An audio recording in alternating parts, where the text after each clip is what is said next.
E aí pessoal, beleza? Hoje eu vou ensinar como colocar uma skin no Minecraft para quem joga Minecraft.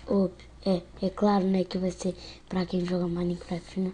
Então, primeiro você vai no seu navegador, você digita Minecraft Skin Search e você clica aqui, ó, nesse daqui.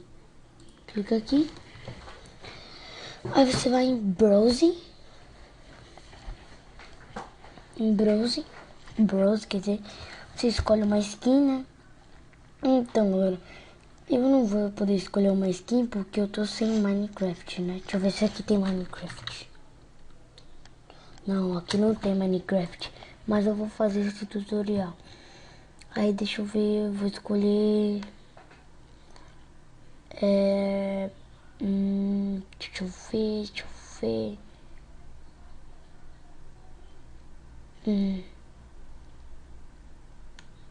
Esse daqui, tá? Esse carinha aqui, né?